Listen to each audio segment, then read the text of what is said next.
There are times when you have carried something in your spirit way too long, but instead of it fading away, as to most unanswered stirrings after a few days, it becomes even heavier, but you still have no idea what it is. When this happens, how do you know what the Lord is trying to show you? I'm going to tell you right now.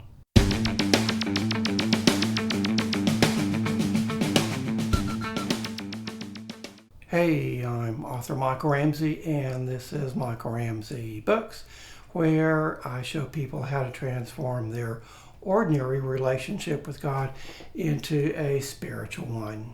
If you haven't already subscribed on YouTube, be sure to hit the red subscribe button and ring the notification bell now. There are two techniques I use to figure out what a stirring in your spirit means when you can't quite seem to put your finger on it. The first is similar to something I learned as a child when I was visiting my grandmother with my cousin James in Pottersville, Missouri. I was 12 years old at the time. There was no electricity, plumbing, or running water at Grandma's house.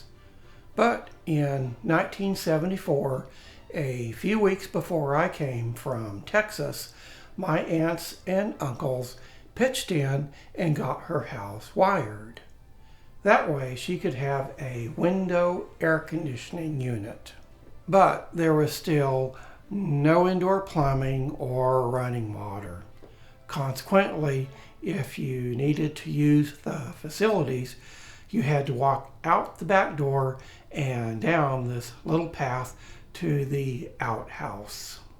The first night I was there, right before bedtime, which was about 8 o'clock, since she didn't have any lights or a TV, I made a trip to the old outhouse just as it was getting dark.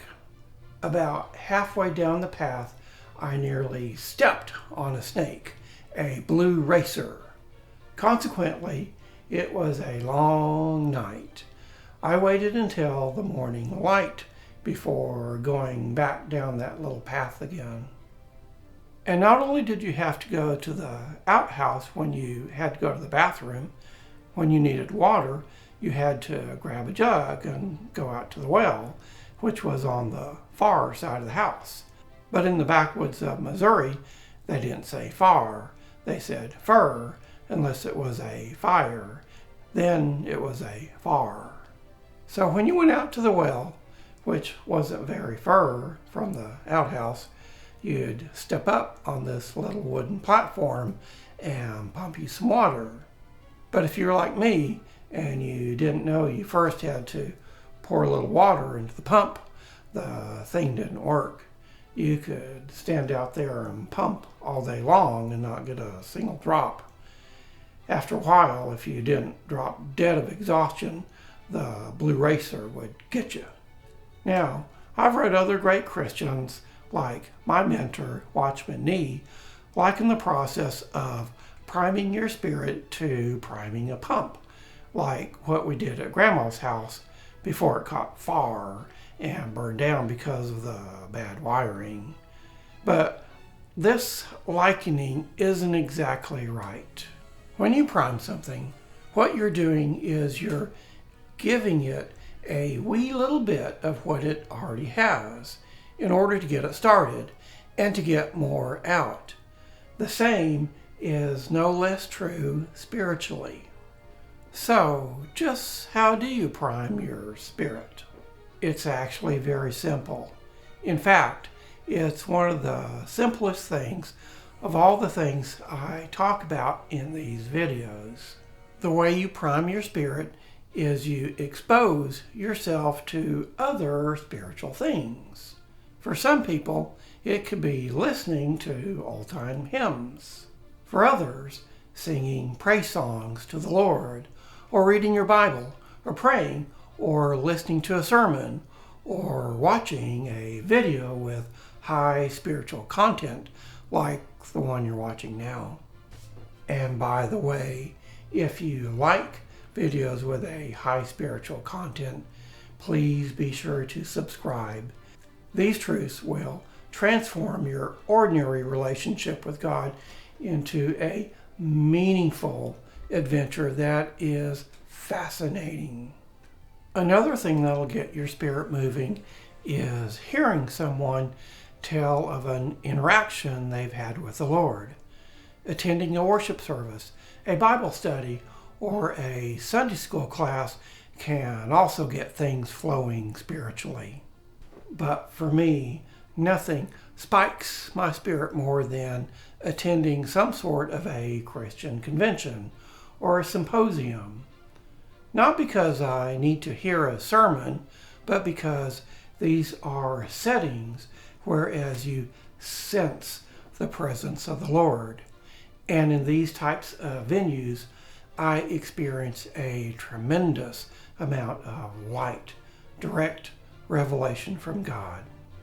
When your spirit begins to move, not only will the thing that's been stirring around inside of you come to the surface, but quite possibly other things as well. This is a time when you must be especially watchful. You don't want to miss any of the little gems and jewels that fall from heaven. You may see things about yourself or other people from God's point of view. Mysteries and truths in the Bible may be revealed. Things from the past you didn't know or understand, or things that were covered up are brought into the light. Faces, places, events, and other things well into the future are things you may see. And by the way, you shouldn't discount even the smallest of things you see. Things that don't make any sense today could be monumental tomorrow, a foretaste of things to come. The other technique I use, for lack of a fancier name, is poking your spirit. But since I've already given you a lot to think about this time, it'll have to wait until next time. The Spiritual Journey, Volume 1, The Desert. It'll be out soon. Hardships and other tragic experiences in your life that make no sense will make perfect sense after you read this book. Hopefully, I'll be able to reveal the cover next time. The Exchanged, a Christian-based thriller filled with mystery, suspense, intrigue, and humor when you least expect it. Stay tuned. A major announcement is coming soon. Next time, next step. Again, if you haven't already subscribed on YouTube, be sure to do so now. That way you don't miss a single video. Can't wait until next time. Like me on Facebook and visit me at michaelramseybooks.com.